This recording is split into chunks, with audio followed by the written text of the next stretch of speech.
Hey guys, welcome back to my channel. It's your girl, the Brooke Ashley, and today we are here to discuss Kandi and the Gang, Season 1, Episode 5, and let's just jump right on into it because I have a lot to say, especially when it comes to Philip and his obsession and fixation with Brian. But let me not jump ahead. Let's just jump right on into this recap because we don't have a minute to spare. We start the episode off right where we left off last week with Kandi and Todd confronting Shandricka.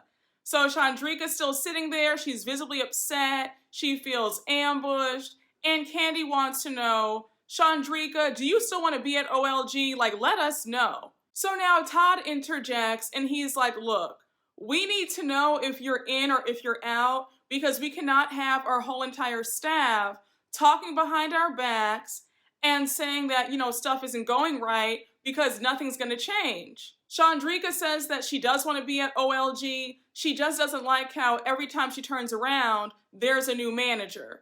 So Todd's like, girl, I don't know what to tell you, but that's just how the industry is. So you can either take it or leave it. Then Todd adds that the only way they're going to get better as a restaurant is if they keep trying out new leadership. Now, in my opinion, I find Todd to be kind of dismissive at times. I don't like how he didn't take Shawndreca's feelings into account about the new management every few months. Like, that's a valid concern.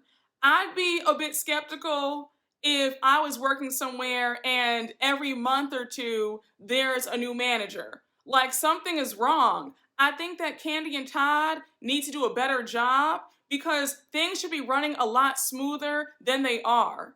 I don't know. I just feel like the restaurant industry is a beast and you really have to know what you're doing. And Kandi and Todd don't seem to know what they're doing. So Kandi and Todd wrap their conversation up with Shawndreca and they just say, look, in the future, if you have any comments, concerns, suggestions, complaints, just let us know, like speak up.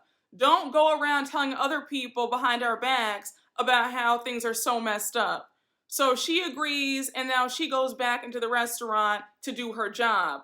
And I understood how Shawndreca felt ambushed, but I will say that Kandi and Todd handled it very nicely because I know that other managers would have gotten really nasty had they confronted her about what she had said behind their backs.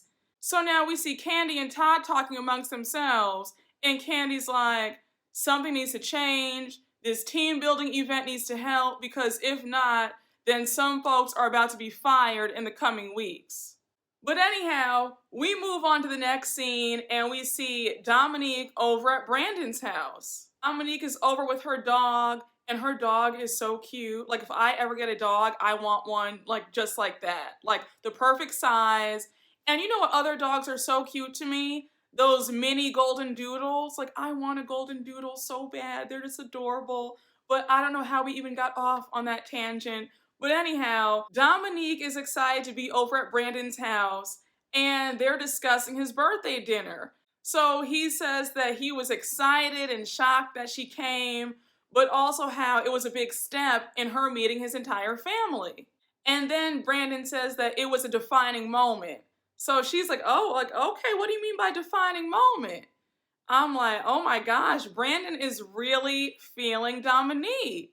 But Brandon, I'm gonna need you to not give special favors to Dominique while you guys are on the job, okay? Now, Dominique interjects with some big news of her own, and we learned that she's gonna be in London on tour with a big artist. And then we also find out that the artist she's gonna be touring with is Rick Ross.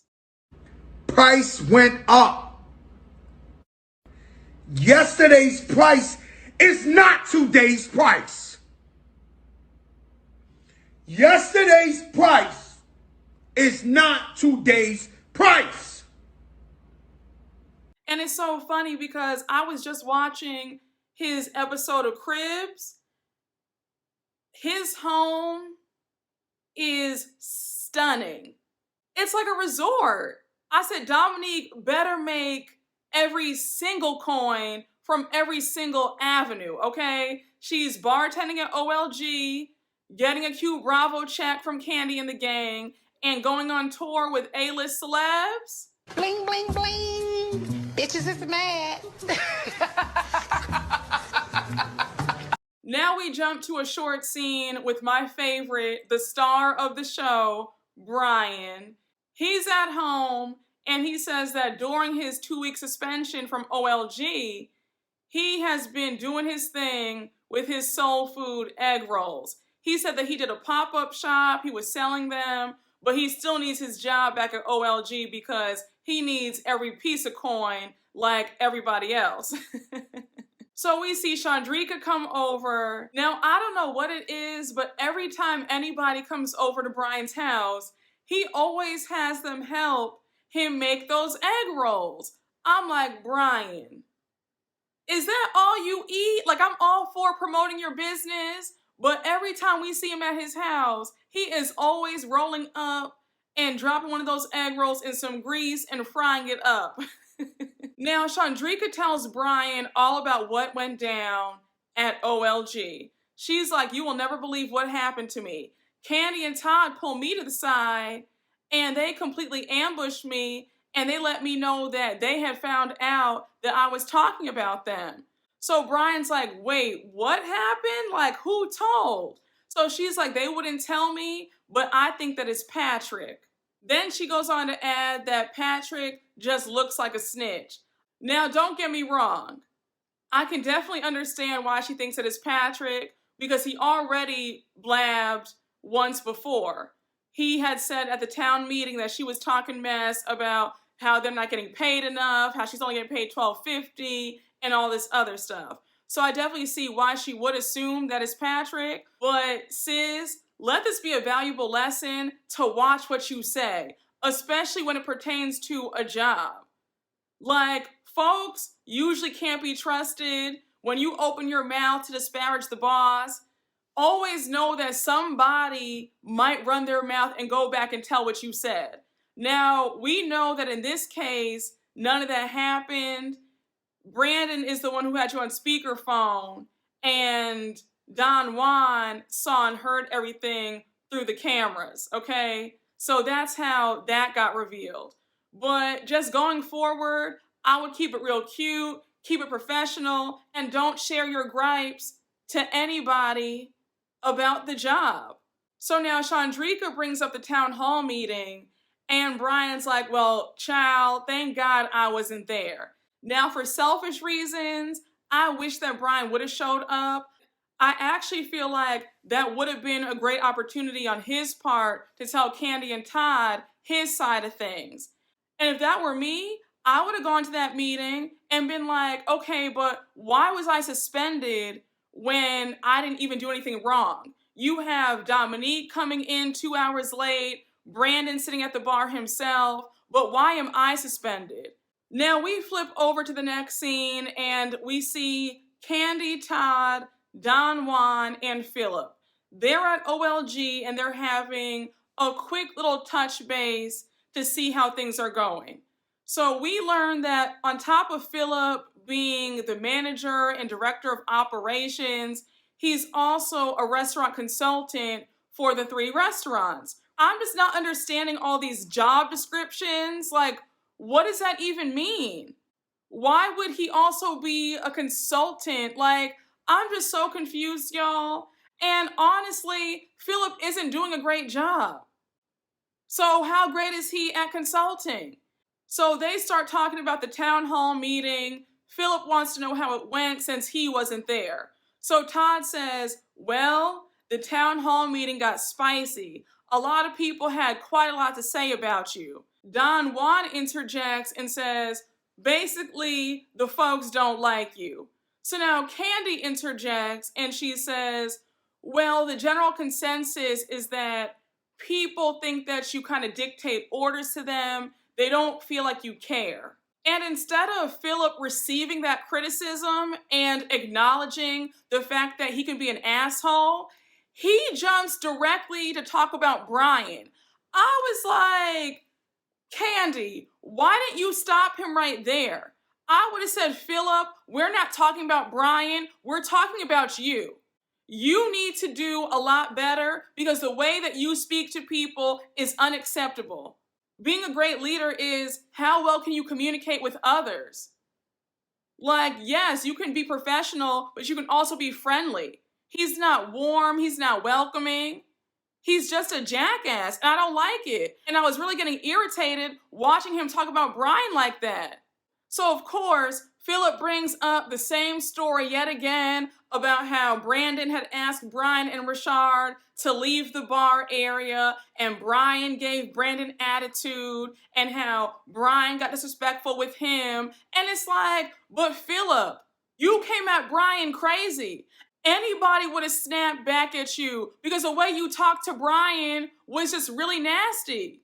So Philip is going on and on about how Brian is super disrespectful, how he's a mess, and how he needs to be terminated. So Kandi's like, hold on now, wait a minute, because when Brian was our bartender, he always got the best reviews, and we need that. So I don't know about this, terminating him, like, let's not. So now Philip claps back and says, but anybody who pops off at management needs to be out of a job.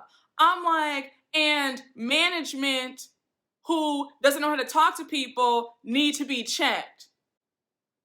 I don't know why Philip is so power hungry, but it's ridiculous. He really gets off on firing people, giving people a hard time. Like, again, I would have fired Philip a long time ago because his personality does not gel with the rest of the staff. I think my biggest pet peeve are people who go out of their way to just be rude and nasty. There's no reason for it. I'm not saying that you have to walk around with a smile from ear to ear every minute of the day, but it doesn't cost anything to be friendly and to talk to people with some respect. Oh, a quick side note before I forget. I saw on Twitter that Kandi and the gang isn't going to get a reunion. I'm sad about it, but I did see that Kandi is going to be having a reunion of sorts on her YouTube channel. So I guess that's good. I'll be tuned in. I want to see what people have to say about Philip and his attitude. I want to see if he has any remorse about how he treated the staff. I want to see it all. So I'll be tuned into that whenever that drops. But yeah, I am a bit bummed that Bravo is not going to give them a reunion. I feel like all these shows should have a reunion, at least a one-part reunion. Give us something. So while the four of them are having their meeting, we now see Shandricka at the hostess stand, and she's telling Brandon about all the drama that happened. She's like, Brandon, Kandi and Todd found out what I was saying. So Brandon's like, wait, what? They did? But weren't you saying that at the town hall meeting? And she's like, no, I think that Patrick is the one who snitched. So since the restaurant is kind of slow, she decides to go outside and have a talk with Patrick. So Patrick and Melvin are around the corner at the smoothie stand, and she meets them. And Shandricka's tone and her body language already looks annoyed. So Patrick and Melvin can tell that something's up. Shawndreca tells them about her conversation with Kandi and Todd, and she wants to know who opened their mouths and told. So she says that she thinks that it's Patrick, and Melvin's like, wait, did somebody tell you that Patrick said something, or are you assuming that Patrick told Kandi and Todd? And she's like, I'm assuming. So now Melvin and Patrick get annoyed, and they're like, we didn't say anything, like we didn't snitch, we would never do that. So of course, the scene ends with them going back and forth, and then Shandricka cursing and walking back to the restaurant, and she still believes that Patrick is the one who snitched. Shandricka, at the end of the day, it doesn't matter because Kandi and Todd know what you said. Like I said earlier, be mindful about what you say around your coworkers. You know what? I was debating whether I should just tell this little story, but I'll tell it. I graduated with my degree in PR, and my first job out of college was at a PR firm. So I can't even describe the experience. Awful. Okay, 0 out of 10. I will never forget going out with a group of the other publicists. We went to like a barbecue restaurant, like right next door to the PR firm. And I was the newbie and the only chocolate chip in the cookie at that, all right? So we go out, we're drinking some margaritas, having a good time, and the conversation starts veering into office gossip, politics, who's playing favorites. All the ladies at this place were obsessed with the approval and validation of the CEO. So, people are just talking, running their mouths. I'm still new here, like really new, like maybe a month into the job. So I'm learning the ropes, all that stuff. So, I'm just asking questions like, oh, well, why do you say that? Why do you think that? What's so-and-so like, whatever. And it was as if I was saying stuff too, because the next day, those girls went back to the CEO and they told her that I was saying all this stuff. How evil, right? So, I'm doing my work. The CEO calls me into her office. It's a very small office, by the way. The CEO could see everybody in the office. So anyhow, she calls me in and she says, leave the door open. So I'm like, oh, okay. I thought that she wanted me to maybe run an errand because it was a beauty and fashion PR firm. So it wasn't uncommon if we had to run to Bergdorf Goodman or Bendel's and pick up a gift or something, okay? So she calls me in, and I'm cool, you know how I am. And she says, well, I heard that you had a lot to say. So I'm like, wait, what? Excuse me? So she's rattling off all this stuff, and I'm like, I didn't say that. So now she gets nasty, and I told you, I have always been quick at the mouth. I am 22, just graduated college, and I'm getting pissed. My blood is boiling. I'm trying to control myself, and I'm like, this isn't happening right now. So she keeps going, and she's like, if you don't want to be here, then leave. And she gets really nasty, and so she starts saying some stuff. So I said, are you sure you want to keep this door open? Let me tell you something. 22-year-old me, and this woman at the time was late 40s, early 50s. Going at it. I am livid. I am screaming at the top of my lungs, calling her and the whole place everything but children of God, okay? Y'all, I'm giving you the short version of this story, but I am going at it, and I end it with, I'm gonna be real with you, I don't need this job. My dad did not work as hard as he did for you to talk to me like this. And I said, and you better fire me. I'm not quitting because I want my unemployment. I said, do you know who you're talking to? I said, girl, my father has 2 Ivy League degrees. You will not talk to me like that. And I said a few curse words too. It slipped, honey, it all slipped out. And her jaw is on the floor. The door is open so everybody in the office can hear what just happened. I walk out the door and I brush my shoulders off. Everybody is staring. Now, mind you, the CEO was really nasty. They were all afraid of her. So a few of the girls who weren't at the dinner and didn't lie on me, they mouthed out, oh my gosh, that was effing amazing. And I'm just like, yeah, I'm not doing this. And I went back, sat down at my desk, and typing up some emails. And I was so crazy. I called my mom and I said, Mom, you'll never believe what just happened. And mind you, it's an open floor plan, so everybody can hear me talking to my mom about what just happened. And nobody spoke to me the rest of the day. And the following day, I walked right in there and sat down, and I said, I dare anybody to tell me to leave this office. And I was only there for another 5 months after, but that's just one of many stories, okay? But baby, I am true to this. I am not new to this. I have seen and witnessed some things. Be careful about what you say. Be careful about even asking a question.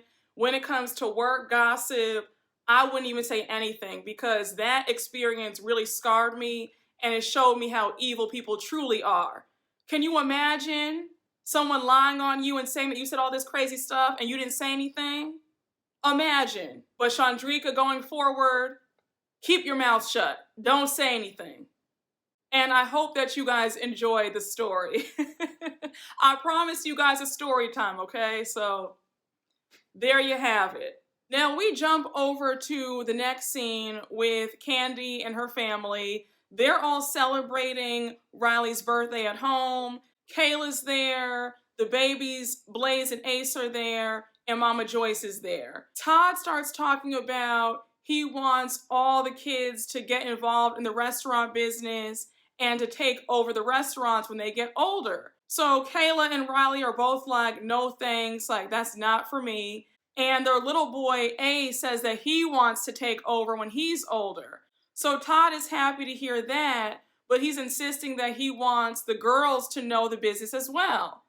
So now Kayla interjects and says, well, honestly, if it's a family restaurant business, then everybody needs to get involved. Mama Joyce agrees and says that Todd needs to spend some time with Melvin and the rest of the chefs in the kitchen. So Todd says that he's not spending any time in the kitchen. That's not his passion.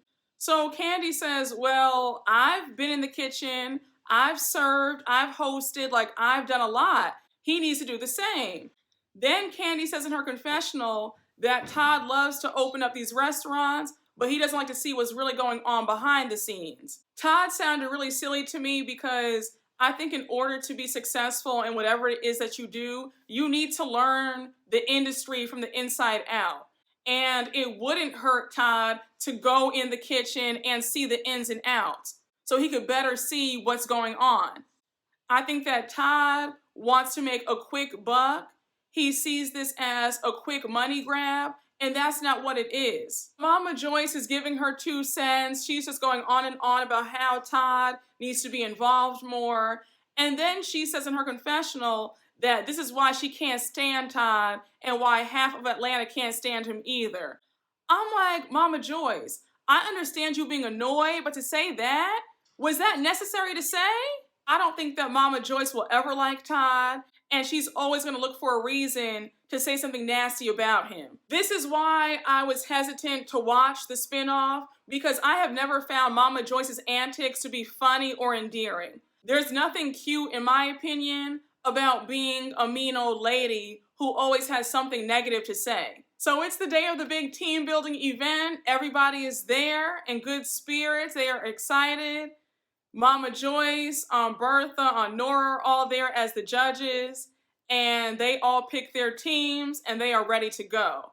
So the prize for the winning team is going to be $100 per person. Now for Kandi's team, she says that she would normally pick the best people, but in this case, she wants people to get along, so she's putting people together who normally don't get along. So Philip and Brian are on the same team. So the first game is tug of war. Todd's team ends up winning. And I was surprised because Kandi's team had Melvin.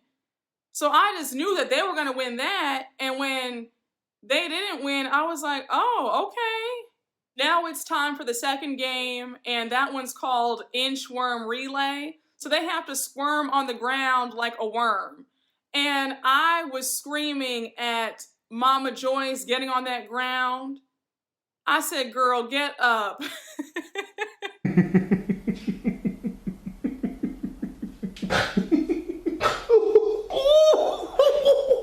And I died when Brian was like, she looked like a fish out of water. Like, put her back in, please.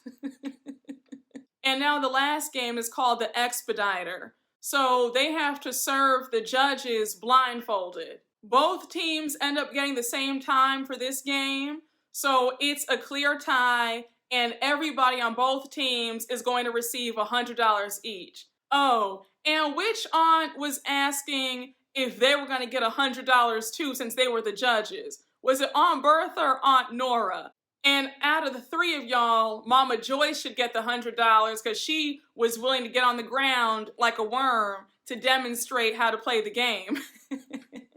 But the team building activity was a success. And now we move on to the final scene of the episode. And it's Brandon, Brian, and Philip all meeting up at OLG to discuss Brian's suspension. So Brian starts off the conversation and he says that he's still confused as to why they suspended him in the first place.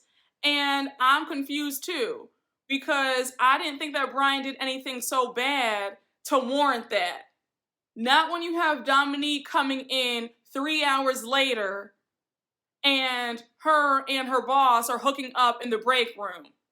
That's what calls for a suspension or a termination, not what Brian said.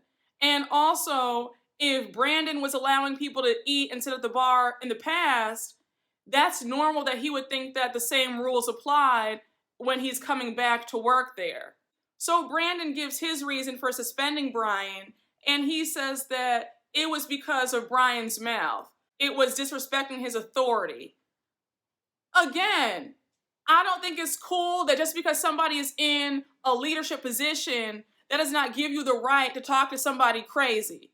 Brian was well within his right to get Philip together, because I know that I would have. Shandricka's nobody's wallflower.